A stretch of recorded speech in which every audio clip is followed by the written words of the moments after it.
Hi everyone, thanks for joining me today. Today I am talking about what I think is the best, most effective pigmentation product on the market that is better than hydroquinone.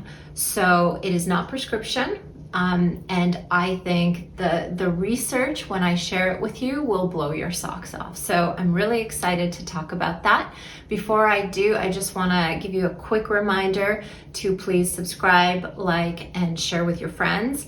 And the topic of today's video is A-Luminate from Alastin.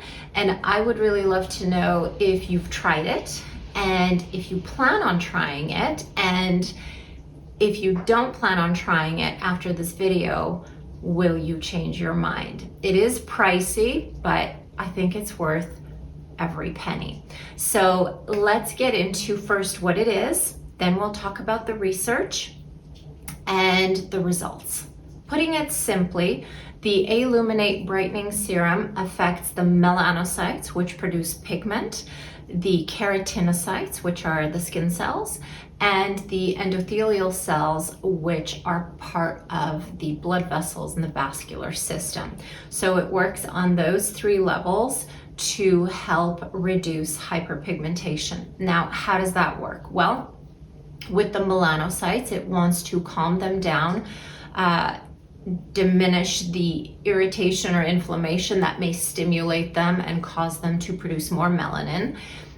It will affect keratinocytes because they are the ones that transport. If you imagine that pigment is produced by a melanocyte, and it's this little molecule or bubble of contents. If you imagine these little bubbles, they get packaged up and sent out of the cell, out of the melanocyte, and they travel through the skin cells to the surface. So they have these long, almost, if you want to imagine, like tentacle pathways that help pigment get from the basement membrane of production up to the skin surface.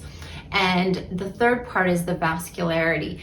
Disturbed or increased blood flow in an inflamed state can cause an uneven pigmentation. It can result in the melanocytes getting too excited. So you want really healthy vascularity to maintain a healthy even tone, not get flushed, not get redness, not get sallow, all of those things. The proprietary technology in this product is called Path 3, and that's because it affects these three pathways we talked about, the melanocyte, the keratinocyte, and the endothelial cell. So the Path 3 works at targeting multiple different things. And of course, as nearly all of Alastin's products, this is peptide based. And if you've watched any of my other videos, you know that I'm a huge fan of Alastin peptides, just the way they're formulated, the way they're encapsulated, the way they're delivered, and the fact that Alastin does biopsy research where they can see the skin changes under the microscope. So these peptides are proven to work. So here again, we have hexapeptide 11 and hexapeptide 12. And the way the Path 3 is designed is in three separate arms targeting the three separate goals. So the first pathway I'm going to talk about is called gene expression. And basically what that is looking at what genes get activated that help, that start off the production or the cascade of producing pigment. So putting it really simply, the goal is not to turn on genes that are going to start the pathway of making pigment. The second pathway targeted is to diminish abnormal vascularity, so abnormal blood flow. And what I mean by that is diminish the vascularity that's associated with melasma. Now, in addition to targeting these pathways, tranexamic acid, which is becoming a pretty popular new in fashion, in vogue ingredient for hyperpigmentation, but it's most effective when taken orally. That can give you night and day results. Topically, it's less effective, but it does contribute to, especially with other ingredients in synergy and combination working together, to diminish hyperpigmentation. Other ingredients include photosomes and phosphatidylserines. So they're all attacking the breakdown of pigment, decreasing the production of pigment, decreasing the transportation of pigment, and decreasing inflammation. That's another huge key component. Other ingredients outside of this Path 3 proprietary technology include things like niacinamide, phytoene and phytofluene, hesperidin, and dipeptide complex. So it is full of absolutely amazing ingredients for pigmentation. But so what? Now, what does this all mean? You will find lots of pigmentation products that have tranexamic acid in them, or that have, kojic acid, or there are so many good ingredients for pigmentation. But it's one thing, as I always say, it's one thing to have an ingredient and it's another to see the way it's formulated.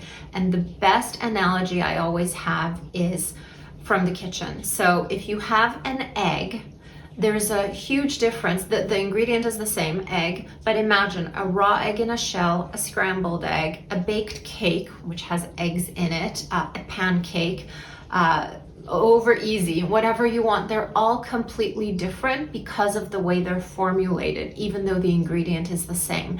And so that's what makes some products work and other products not that effective. It's the way they're created. And so a lot of the time when you guys ask me, is it worth spending the extra money? I always say, if they're very simple ingredients, ones that don't need any fancy technology, for instance, to absorb into your skin, little tiny molecules like alpha hydroxy acid, absolutely not. You don't need to spend a lot of money on that. But when it comes to large molecules like peptides or, high-end products that are effective, what you're paying for is the formulation to get that ingredient to get to its destination where it can do its job. So back to this. They did a great research project. It was a multi-center blinded with 43 participants, which is more than what you usually get for skincare research. And what they did is they split everyone into two groups. They had all types of Fitzpatrick skin, so from the lightest to the darkest, and they put half the group on hydroquinone, 4%, and the other half on A-Luminate. So I think that's a pretty awesome comparison when the question you're asking is, how will this help reduce pigmentation? In terms of skincare, they were placed on the same cleanser, same hydrator, and same SPF.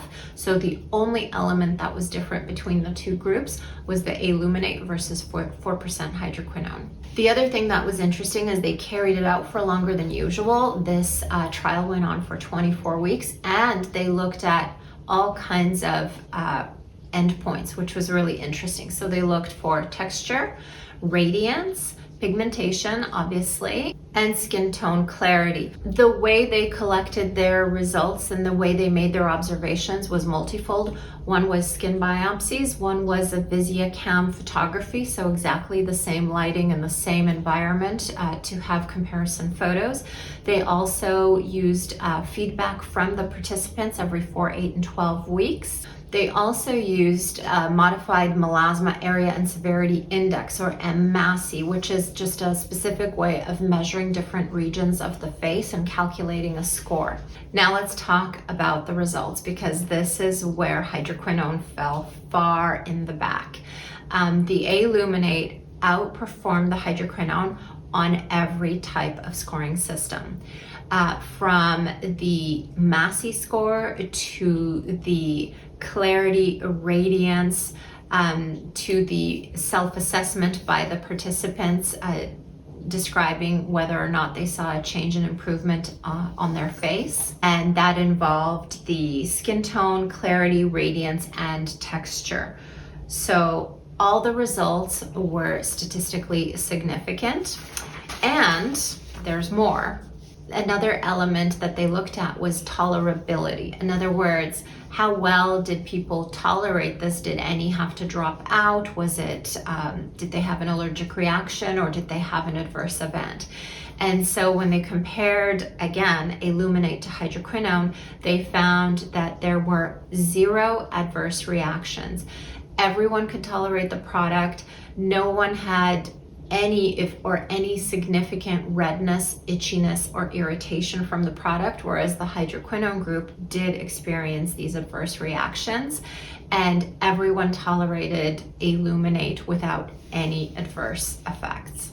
And just to let you know, the adverse effects included breakouts, irritation, redness, itchiness, contact dermatitis. I'm just going to give you a little bit of participant feedback at 8 weeks. 90% saw improvement in overall appearance, 86% saw diminished dark spots and hyperpigmentation, and improvement in the evenness of skin tone. So yeah. And what's really exciting about this product is you can use it alone. You can add it to a hydroquinone regimen if you so choose, but it is a fantastic alternative to people who want to be retinol hydroquinone free and have an effective product. So I have been using this for about 4 weeks and I love it, and I see a huge change. I've actually been using it on my chest area, which is very sensitive and difficult to treat, and I am seeing quite a bit of improvement. So if you're interested in getting this product, you can shop my link below. It is $168 as of the time of filming this video. Let me know what you think about this research. Are you impressed? Did you change your mind about not trying it to trying it? I'd love to have your feedback. Also, if you have tried it, I want to know, what do you think? So that's it for today. You guys have a great week, and I'll see you next time. Bye.